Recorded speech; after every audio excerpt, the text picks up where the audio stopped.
everybody, Ryan McCaffrey with IGN. I'm very pleased to be joined today by Hayden Blackman, the studio head and creative director on Mafia 3. Perfect timing with the logo. Look at that. Yeah. Synergy.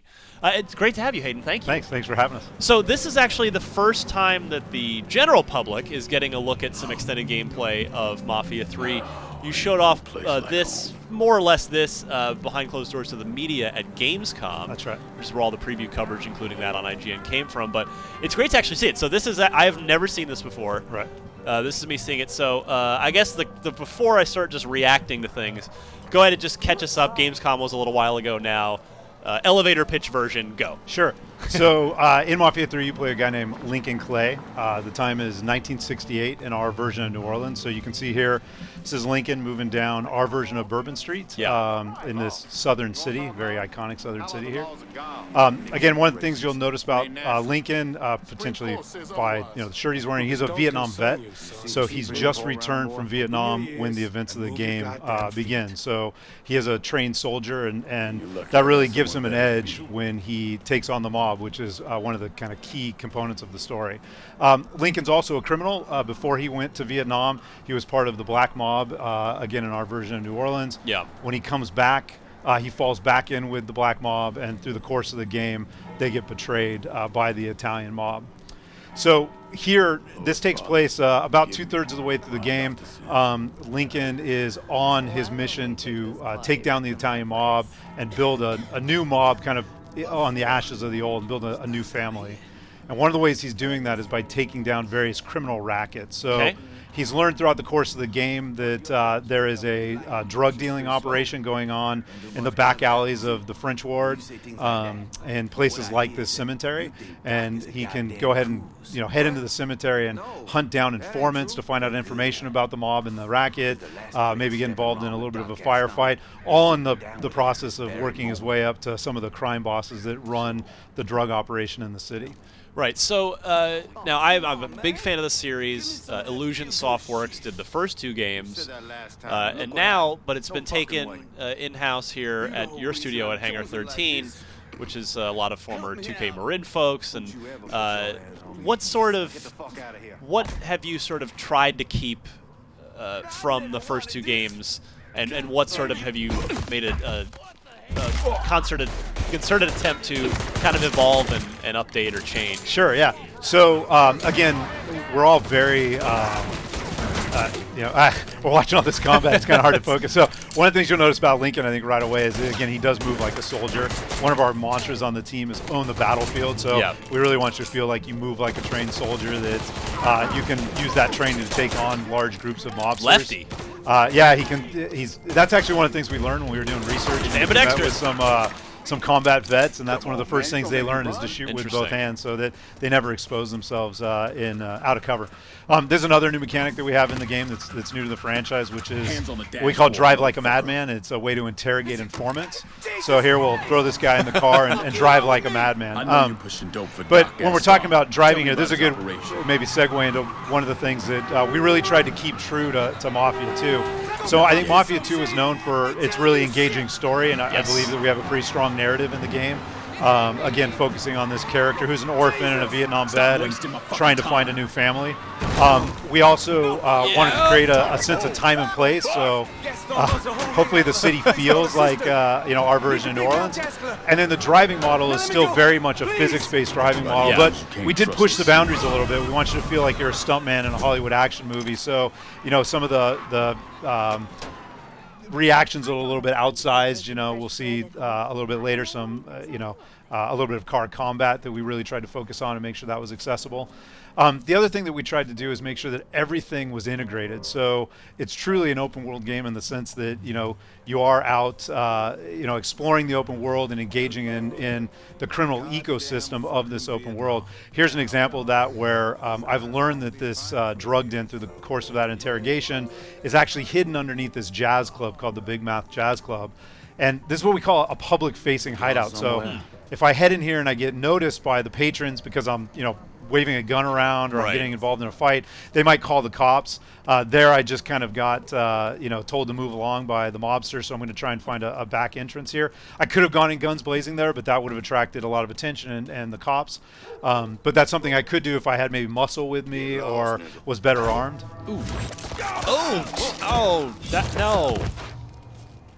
That might have been an overreaction. That's an example of one of our takedowns in the game. So you unlock those as you go throughout the game. But yeah, I mean, I have actually played. Like I said, I've reviewed both the first 2 games, and really, I was a big fan of both, Mafia 2 in particular. But the 2 things that sort of stood out for me on one of the plus sides for Mafia 2 was just the unbelievable art direction, and I'm already seeing that here, like some amazing lighting.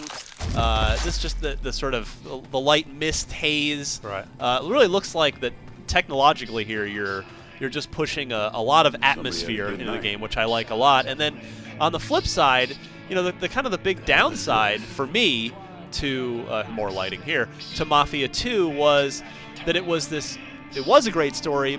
It's set in this open world, but it was like there wasn't a lot to do in that open world. So are you guys looking to rectify that this time around? Yeah, absolutely. And that was one of our, again, very first pillars was how do we make sure you feel like you are in an open world that you can explore, that you can engage with, but how do we do it in a way that makes you feel like you're always making forward progress? So everything we do is kind of connected to Lincoln's quest to take down the mob or rebuild his own, kind of criminal empire. So, whether that is, again, finding guys to interrogate, doing open world activities that help fund your criminal operations, destroying hideouts. We have a number of hideouts in the game. This is an example, actually, of a hideout.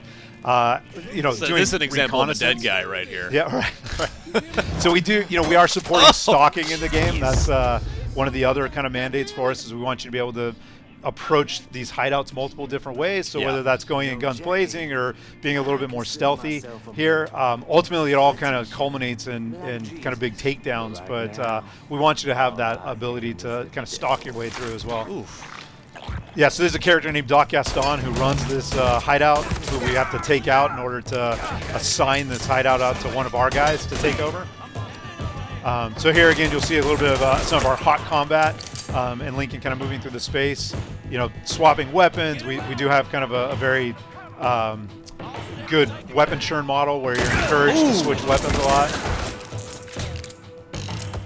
We do have fairly aggressive AI as well. They will come after you, hunt you down. I just lost my train of thought. I was going to ask you. I believe I remember an interview with you, possibly even on IGN. Are there multiple endings? Am I remembering that correctly? You guys aiming for sort of some multiple path things here? Yeah. So again, one of the things that we founded Hangar 13 on was this idea that we really want to build games where people feel that every player story or every player experience is unique. And for me, that's really the joy of working in games and this kind of interactive medium is that we get to allow the player to be kind of co-author in the experience. So whether that's the moment-to-moment, like here, do I go through stalking? What weapon do I use? Do I use takedowns? Or the way that I decide to dole out territory, which has a big impact in the game. So throughout the course of the game, you recruit 3 lieutenants, and you can assign out territory to them as you go throughout the game. And that will change the way that they interact with you, the types of services they provide to you, and ultimately the endings of the game as well. Nice. The player has some other decisions along the way as well that affect that. Again, really trying to capture the sense of atmosphere, this kind of psychedelic drugged in from the late 60s. That's a big deal for us as well. But the player could have stalked through there. We do encourage you to do some reconnaissance as well. So there are multiple entrances that the player could have discovered. You knew that was what I'm seeing engine-wise here, super impressive. Which Mafia 2's tech was super impressive. Yeah. Did you guys take Mafia 2 and just build off that tech, or is this an all-new engine here? Yeah, so we did build off of some pieces of the tech from Mafia 2. One of the things that we want to make sure is clear is that we do have a number of folks from Mafia 2 that worked on that game, working on this game. A lot of the artists, for example, when you talk about the great art direction, a lot of that comes from our lead environment artists who worked on Mafia 2. A lot of the engineers worked on Mafia 2 as well. So we do have a lot of pieces for Mafia 2 that we were able to expand upon. And then there was some stuff we had to build net new, Sure. you know, obviously Makes sense. for current gen. Yeah. This shows how old I am. I called them Illusion Softworks. 2K Check, I guess, would be the more modern I'll take that as terminology. But and Vito, don't fuck this are there up. any sort of? Do you guys address any, any kind of racial sensitivity stuff throughout the game? Because obviously you've got an African American hero and set in a time period and in a place where there were certainly issues there. Right. Yeah, we do. I mean, we're not shying away from it at all. It is 1968. You are Lincoln's actually mixed race. He's half black and the other half he's unsure of. But that factors into the story. It factors into the narrative. It factors into the way that the world reacts to you, depending on where you're at. Right. The police system, in particular, will sometimes react to Lincoln based on where he's at in the world. So we're not shying away from it at all. Again, we're not trying to get up on a soapbox or cure racism here, but if we can get people to think about it, I think we'll have done our job. That's great. I mean, more games need to do that. Yeah, and again, some of it's we're trying to be authentic to the time period. Yeah. So here, again, action example of a little bit of combat and car combined there. So we really wanted to make shooting from cars accessible. One of the things we did for this demo, because it was our first kind of unveiling of the game, is we wanted to end with a bang. So you will be able to blow up cars in the game, but it will require things like this, grenade launcher. You will be able to do some of those takedowns that we saw earlier as well, but it's not every car is going to explode when you bump into them. Well, good. I'm glad you've set the expectation. Yeah. No, we're not going to make it. Yeah. That is a great early look at Mafia 3. What's the general ballpark? What are we aiming for here? 2016. Just general 2016. We'll be keeping a very close eye on this on IGN. Hayden, thank you very much. Thank you.